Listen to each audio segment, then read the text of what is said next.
À l'arrivée des premiers réfugiés syriens en 2016, le Québec et son milieu communautaire se sont mobilisés encore une fois. Très vite, des actions ont émergé d'un bout à l'autre du pays, notamment grâce à la concertation des organismes de la société civile et à la contribution de donateurs. C'est dans ce contexte qu'est né le projet Vivons nos quartiers.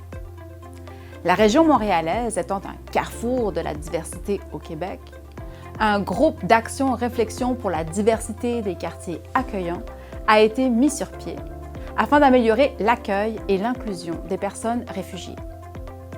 Il s'agissait de renforcer les capacités des quartiers au moyen de formation, de soutien à la concertation et d'activités citoyennes. Ce groupe, composé au départ de Centraide, d'organismes communautaires d'accueil et de chercheurs, a permis le lancement du projet dans une perspective collaborative. Il s'est par la suite régulièrement réuni pour accompagner les actions menées par la coordinatrice du projet.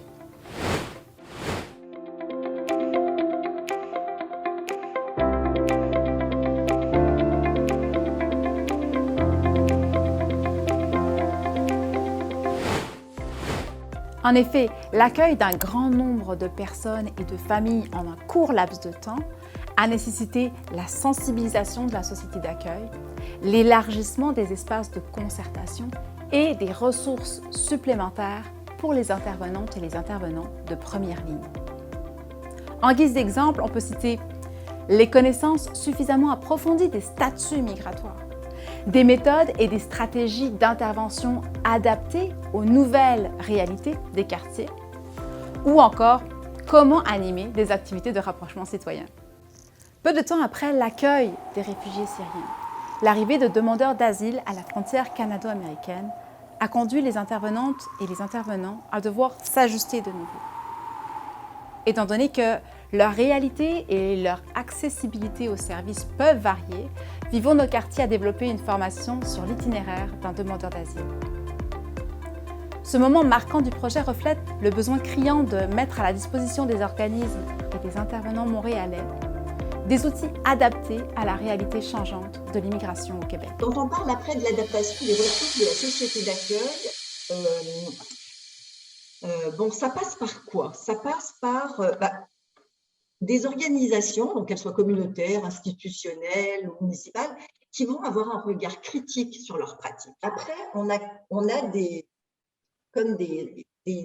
stratégies qui vont venir nous soutenir dans cet effort-là. Par exemple, il y a le projet, je suis sûre que, je sais déjà qu'à Pointe-Saint-Charles, à Verdun, à Villemar, à Lachine, au moins, vous avez suivi des formations, vous avez été invité à suivre des formations organisées dans le cadre du projet TCRI Centraide du Grand Montréal, Vivons nos quartiers.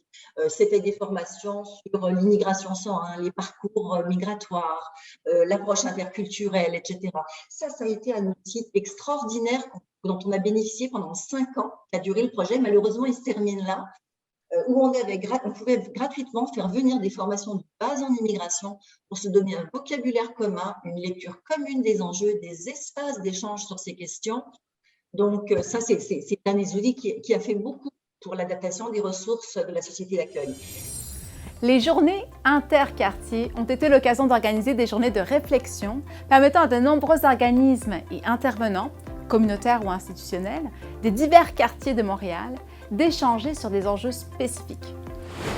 L'événement Cuisine ta ville, organisé par ATSA, restera un moment marquant du projet Vivons nos quartiers. Grâce à une approche humaine, créative et artistique, ouverte à l'ensemble des Montréalaises et des Montréalais, nous avons pu dresser un portrait visant à démystifier les stéréotypes et les idées préconçues sur les personnes réfugiées et les demandeurs d'asile au Québec. Je suis Annie Roy, cofondatrice de ATSA et créatrice de l'événement Cuisine ta ville, qui s'intéresse aux enjeux migratoires et qui va à la rencontre des personnes réfugiées et immigrantes de Montréal et du Québec pour comprendre davantage tout ce qui se passe au niveau de leur intégration, etc. Et puis, grâce à la TCRI et notre collaboration, j'ai pu donc être aiguillée avec des témoignants, des conférenciers et plusieurs propositions artistiques qui ont enrichi la programmation et fait en sorte que vraiment Cuisine ta ville est allée rejoindre les gens, leur mettre vraiment une information directe au cœur, de personne à personne. Et ça, c'était très, très riche sur la place des festivals.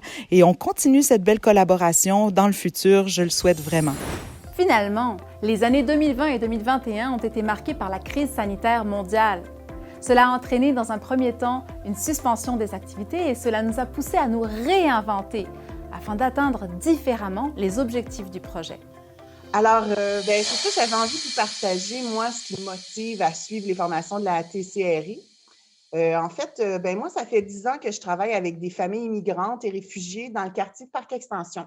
C'est sûr qu'au fil des dernières années, j'ai été confrontée à la réalité des familles réfugiées, surtout depuis les 5-6 dernières années, parce que j'ai vraiment le privilège de les accueillir lors de leur première journée dans mes écoles. Je vois bien qu'ils sont souvent seuls, que les familles ne connaissent pas ou ils n'ont pas accès aux services dont ils ont besoin. Pour un quartier de Parc Extension, des formations qui permettent collectivement de toujours mieux comprendre, connaître et de mieux accompagner, c'est plus que nécessaire. Notre quartier est haut en couleurs, en culture et de gens des 4 coins du monde. C'est tellement facile d'oublier de se mettre dans les souliers des autres, puis en même temps de garder nos lunettes à nous buées de toutes nos fausses perceptions, de nos préjugés, de notre réalité de citoyen de souche privilégiée et confortable. On a toujours besoin de l'offre de formation comme celle de la TCRI, pour nous permettre de faire dans notre quartier un vrai filet de sécurité pour ces familles qui, on peut dire, en ont plein leurs bottines. Que ce soit au niveau des formations, que ce soit au niveau du soutien à la concertation ou encore au niveau des activités de sensibilisation citoyenne. La créativité a été de mise afin de poursuivre l'esprit de collaboration et le soutien des intervenantes et des intervenants, ainsi que plus largement de la population montréalaise.